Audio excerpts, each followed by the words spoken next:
Welcome students. एक बार फिर से आप सभी का स्वागत है। पिछले वीडियो में हमने सेंट्रलाइजेशन और डिसेंट्रलाइजेशन के बारे में पढ़ा था कि कैसे केंद्रीयकरण और विकेंद्रीयकरण एक संस्था में किए जाने बहुत ज़रूरी है, यानी कि शक्तियों का केंद्रीयकरण और उनका विकेंद्रीयकरण।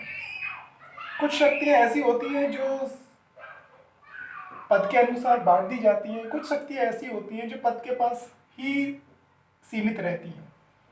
जैसे आप सभी देख सकते हैं हमारे देश में जो सिस्टम है कि बहुत सारी शक्तियां सिर्फ प्रधानमंत्री के पास ही होती हैं और बहुत सारी शक्तियों को क्या कर दिया जाता है, राज्यों में बांट दिया जाता है। राज्यों में भी क्या होता है, उनके मिनिस्टर को बांट दिया जाता है, इसमें जिलाधिकारी, उप जिलाधिकारी, यानी कि धीरे धीरे वो डिसेंट्रलाइजेशन होने लगती हैं। किस लिए होने लगती हैं? जिससे कि जो भी शिकायतें आए उनका समाधान त्वरित रूप से हो सके, जल्दी हो सके। इसके बाद में आता है नेक्स्ट 9 पॉइंट हमारा स्केलर चेन। स्केलर चेन के बारे में बताया था। सोपान श्रृंखला एक्चुअल में होता क्या है? ये सोपान श्रृंखला ये एक औपचारिक अधिकार रेखा होती है।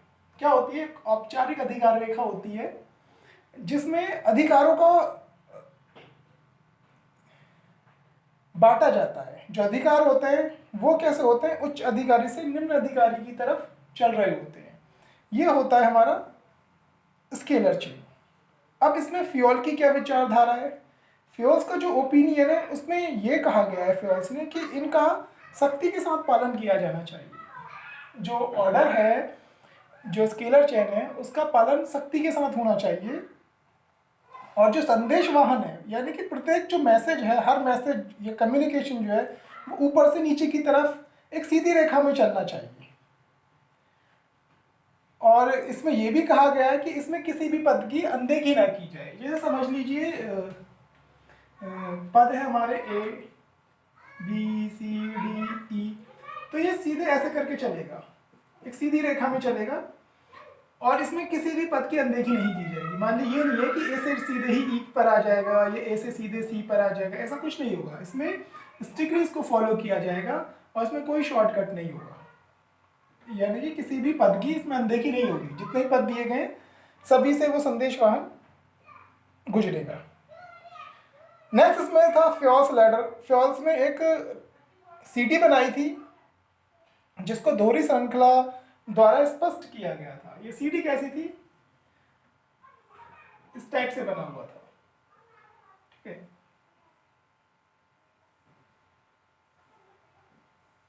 ये फ्योल्स का लैडर था, A B C D E F G H I, इस टाइप से। तो फ्योल्स का क्या जो फ्योल्स का जो लैडर था उसमें क्या कहा गया था? कोई भी संदेश वाहन है, यानी कि यहाँ से चलता है तो वो इस टाइप से चलेगा। और अगर मान लीजिए ई से कोई चीज़ एफ तक जानी है तो ई से एफ तक डायरेक्ट नहीं जाएगा, ऐसे नहीं जाएगा। वो डी से, डी के बाद सी, सी के बाद बी, बी के बाद ए से फिर एफ पर जाएगा। क्लियर? ऐसे ही कोई चीज़ जी पे जानी है तो वैसे ही जाएगा, और जी से ई पर आनी है तो वो इसी तरीके से आएगा। तो इसमें किसी भी पद की अनदेखी नहीं होगी। और नेक्स्ट इसमें है गैंग प्लान। गैंग प्लान क्या कहता है कि ये एक अपवाद है।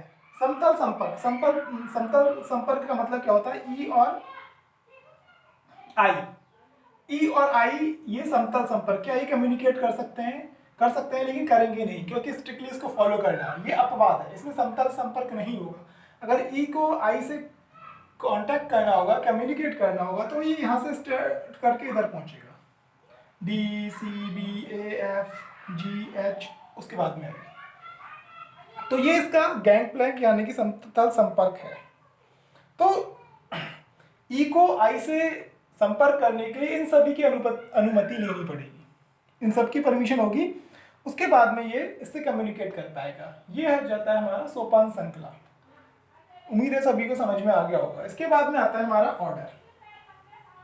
अभी ऑर्डर क्या होता है? एक ऑर्डर आपने वो पढ़ा हुआ आदेश, एक ऑर्डर ये है। इस ऑर्डर का मतलब क्या है? क्रमबद्धता या व्यवस्था। व्यवस्था का मतलब आप इसको ऐसे समझ लीजिए जैसे आपका स्टडी रूम है, तो आपकी बुक्स एक तरफ होंगी, सभी एक तरफ नोटबुक्स होंगी, आपका एक ज्योमेट्री बॉक्स होगा, उसमें आपकी पेंसिल, पेन, इरेजर, शार्पनर, बाकी की चीज़ें होंगी। एक साइड में आपने अदर अपनी बुक्स, अगर शौक होगा तो वो भी रखी हुई होंगी। जैसे काफ़ी सारे लोगों को नोवेल्स पढ़ने का शौक होता है, मैगजीन्स पढ़ने का शौक होता है। बहुत सारी मैगजीन्स मार्केट में आती हैं, प्रतियोगिता दर्पण है सबसे फेमस। तो ये क्या, ये सभी चीज़ें ऑर्डर में रखी हुई हैं।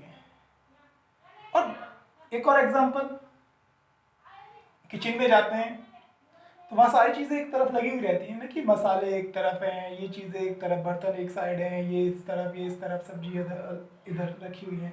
तो वो सभी क्या है, ऑर्डर में रखा हुआ है।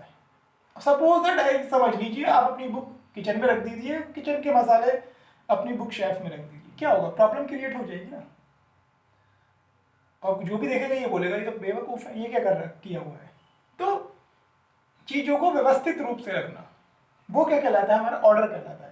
और ये सिर्फ मटेरियल ही नहीं है, व्यक्तियों को भी व्यवस्थित रूप से करना होता है, सामान को भी और व्यक्तियों को भी व्यवस्थित रूप से करना होता है। तो यही हमारा क्या कहलाता है, ऑर्डर कहलाता है।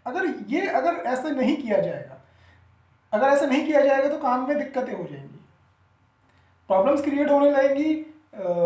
हर वस्तु का उचित स्थान होता है तो वो अपने उचित स्थान पे नहीं मिलेगी। जैसे कई बार ऐसा होता है कि कोई इमरजेंसी आ जाए, हम किसी चीज़ को ढूंढने लग जाते हैं, हमने उसको किसी और जगह रख दिया है, तो पूरे में ढूंढते रहते हैं, मिलती नहीं है। कि काम के समय चीज़ें नहीं मिलती, क्यों नहीं मिलती, क्योंकि उनका कोई प्रॉपर ऑर्डर हमने मेंटेन नहीं किया है, और प्रॉपर ऑर्डर मेंटेन नहीं करेंगे तो समय लगेगा, समय लगेगा तो दिक्कतें हो जाएंगी। तो ये कहलाता है हमारा ऑर्डर। अब आता है इक्विटी, समानता। समानता क्या होती है, समानता का अर्थ यह है कि प्रबंधन को जितने भी कर्मचारी उसके अंडर में काम कर रहे हैं उन सभी को एक समान दृष्टि से देखना चाहिए। देखने का मतलब ये नहीं कि उस देख रहे हैं आंखों से, व्यवहार भी एक जैसा होना चाहिए। व्यवहार का मतलब उनका जो मेहनत आना है वो सभी को एक जैसा देना चाहिए। मान लीजिए मैनेजर है और मैनेजर का एक रिश्तेदार भी आ गया एम्प्लॉय, अब दूसरा एम्प्लॉय जो है वो पूरे 8 घंटे काम करके, मान लीजिए कोई 100 यूनिट तैयार करता है 8 घंटे काम करके, और जो दूसरा रिश्तेदार है वो 8 घंटे काम करके 80 यूनिट तैयार करता है। तो क्या इसके अंदर हीन भावना पैदा हो जाएगी। हीन भावना का मतलब है ये सोचेगा इससे 80 यूनिट तैयार करा रहे हैं, मेरे से 100 यूनिट तैयार करा रहे हैं। वहां पर फिर क्या होता है, मनमुटाव स्टार्ट हो जाता है, और जो संस्था होती है उसका फॉल डाउन, यानी कि उसका गिरना चालू हो जाता है। अगर वो इक्विटी को मेंटेन नहीं करेगा, कोई भी संस्था है, क्लासरूम भी है, तो वो भी उसका भी फॉल डाउन होना स्टार्ट हो जाएगा। तो ये जरूरी है कि सभी को समान दृष्टिकोण से देखना चाहिए, समान ट्रीटमेंट मिलना चाहिए, एक समान व्यवस्था सभी के लिए होनी चाहिए। ये नहीं है किसी के साथ हम बहुत अच्छा व्यवहार कर रहे हैं, किसी के साथ बहुत बुरा व्यवहार कर रहे हैं। तो ये समता का जो सिद्धांत है इसका उल्लंघन नहीं होना चाहिए, जिससे कि दूसरे मजदूरों पर या दूसरे लोगों पर इसका नेगेटिव इम्पैक्ट पड़ता है।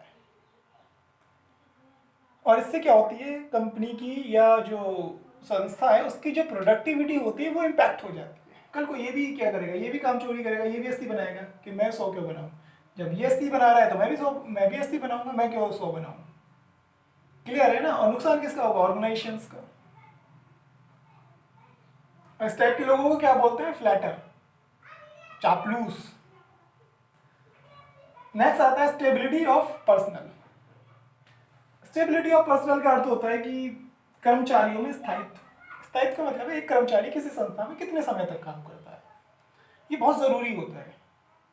स्थायित्व रहना कर्मचारियों का बहुत जरूरी है, कि अगर कर्मचारी किसी भी संस्था को जल्दी जल्दी छोड़ देंगे, 1 साल जॉब करा छोड़ दिया, 6 महीने जॉब करा छोड़ दिया, 1.5 साल 2 साल जॉब करा छोड़ दिया, तो इससे जो इसकी इमेज होती है, किसी भी ऑर्गेनाइजेशन की जो इमेज है वो नेगेटिव बनती चली जाएगी। कोई भी व्यक्ति वहां जॉब करने से पहले ये सोचेगा ये संस्था तो एक बेकार है। और इससे जो उसकी प्रोडक्टिविटी होती है, जो क्वालिटी होती है, प्रोडक्टिविटी और क्वालिटी वो दोनों मेंटेन नहीं रह पाती। क्यों, क्योंकि मान लीजिए किसी ने 1 साल जॉब करी है, कंपनी ने 6 महीने तो उसे सिखाने में लगा दिए काम को, एटमॉस्फेयर में आने के, 6 महीने बाद वो कहीं चला जाता है। तो आपके यहाँ जो उसने एक्सपीरियंस लिया है उसकी सर्विस कहीं और जाके वो दे रहा है। नुकसान किसका होगा, संस्था का होगा।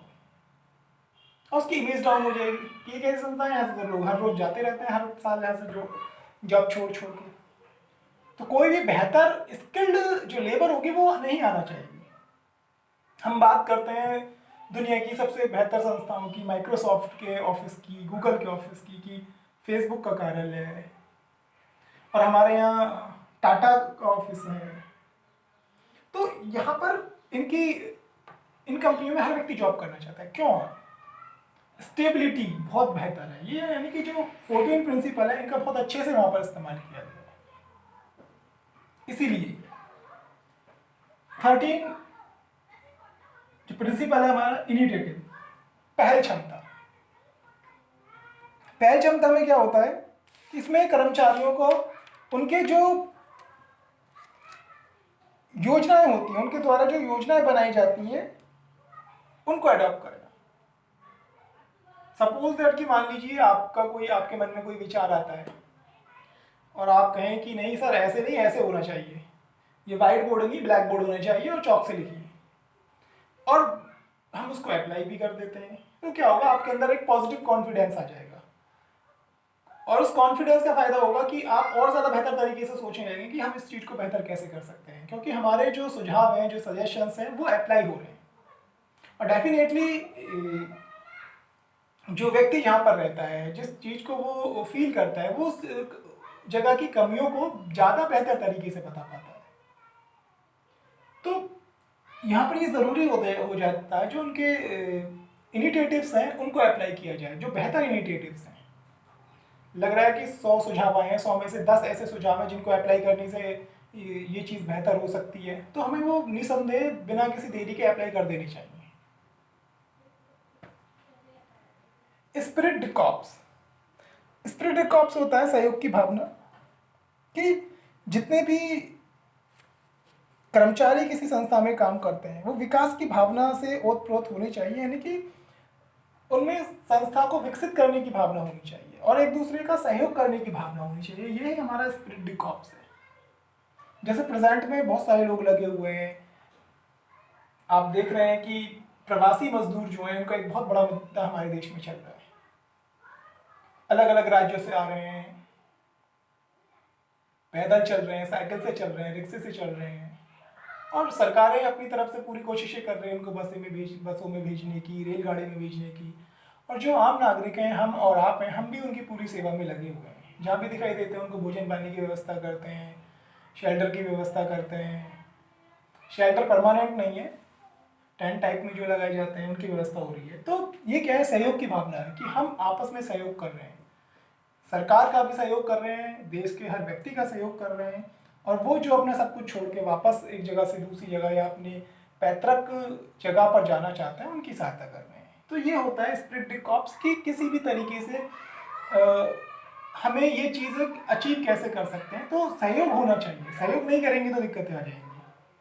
चाहे किसी देश की बात हो, किसी प्रदेश की बात हो, किसी संस्था की बात हो, या आपके घर की ही बात क्यों ना हो, अगर असहयोग हो जाएगा तो प्रॉब्लम क्रिएट हो जाएगी ना। असहयोग कैसे, मान लीजिए मम्मी ने शाम को सब्जी बनाई है और वो 4 मेंबर हैं, 2 को पसंद आई 2 को नहीं आई, असहयोग कि हम तो नहीं खाएंगे, फिर क्या होगा, दिक्कतें होंगी, दोबारा से कोई एक और नई डिश बनानी पड़ जाएगी। तो वो क्या होता है, स्पिरिट द कॉर्प्स नहीं होता। हमें क्या करना है, सहयोग करना है। ठीक है, आज अगर मनपसंद सब्जी नहीं बनी है तो आज इसी से काम चला लेते हैं। ज़रूरी नहीं है, आप दूसरे लोगों को भी देख सकते हैं जिनके पास खाने के लिए कुछ भी नहीं है, वो सिर्फ 2 रोटी के लिए परेशान है। तो ये 14 प्रिंसिपल्स हमारे आज हो चुके हैं, और ये हर संस्था के लिए बहुत ज़्यादा महत्वपूर्ण है। संस्था के साथ साथ हमारे जीवन में भी इनका बहुत बड़ा उपयोग है। आप टाइम टेबल बनाते हैं अपनी पढ़ाई के लिए, आप अपने 11th में ही आए होंगे या 12th में जब आए होंगे, मुझे नहीं पता, बहुत सारे बच्चों ने बहुत पहले से अपना टारगेट फिक्स कर लिया होगा। कुछ के शॉर्ट टारगेट होते हैं, कुछ के लॉन्ग टारगेट होते हैं। शॉर्ट की 11th में मेरे को इतने % मार्क्स लेके आने हैं, 12th में इतने % मार्क्स लेके आने हैं। कुछ लॉन्ग टारगेट होते हैं कि मुझे करना क्या है ज़िंदगी में, मुझे CA बनना है, CS बनना है, डिज़ाइनर बनना है, कुछ और करना है, या IAS बनना है, IPS बनना है, पॉलिटिशियन बनना है। तो ये सभी क्या है, ये तो लॉन्ग टर्म टारगेट हो गए कि हमें अपना कैरियर कैसे बनाना है। और एक और लॉन्ग टर्म टारगेट हो गया कि मान लीजिए आपको करना है कि मुझे ये व्यवस्था बदलनी है जो देश में है, उस व्यवस्था के लिए आप आईएएस चूज करते हैं। पहले आईएएस बनेंगे, उसके बाद में आप क्या करेंगे, उन व्यवस्थाओं को, उन कमियों को दूर करेंगे। ये उससे भी बड़ा टारगेट हो गया। छोटे टारगेट 11th 12th, इनके भी छोटे छोटे टुकड़े कर दीजिए। हर महीने टेस्ट होगा या हर हफ्ते टेस्ट होगा, उससे पता लगेगा आपकी तैयारी कितनी है। आपको भी पता लगेगा कि मेरी कमी कहाँ पर है। तो आप क्या करेंगे, और बेहतर करने की कोशिश करेंगे कि इस चीज़ को और कैसे सुधारा जाए। तो ये सभी क्या है, ये इन आपके टारगेट्स हो गए। और इन टारगेट्स को हम कैसे पूरा कर सकते हैं, इन 14 प्रिंसिपल को अप्लाई करके। 14 के 14 तो अप्लाई नहीं होंगे, लेकिन इनमें से काफ़ी कुछ अप्लाई होंगे और ये आपकी हेल्प करेंगे आपके टारगेट को अचीव करने में। डिवीज़न ऑफ वर्क, काम बांट दिया जाता है कि हाँ इतनी बजे से इतने बजे तक मुझे ये सब्जेक्ट पढ़ना है, इतने घंटे इसमें देने हैं। अथॉरिटी एंड रिस्पॉन्सिबिलिटी का कोई यूज़ नहीं होगा, यहाँ पे डिसिप्लिन का यूज़ होगा। डिसिप्लिन में काम करना है। ऑर्डर, सारे बुक्स ऑर्डर में होनी चाहिए, आपका जो स्टडी रूम है पूरा ऑर्डर में रहना चाहिए। तो ये बहुत सारी चीज़ें ऐसी हैं, सहयोग की भावना, बहुत सारी चीज़ें हमारी अप्लाई हो जाती हैं थ्रू द मैनेजमेंट। तो ज़रूरी है कि मैनेजमेंट हर जगह अप्लाई होता है और हमें इसका भरपूर फ़ायदा भी लेना चाहिए। Thank you. आई होप कि सभी को समझ में आ गया होगा।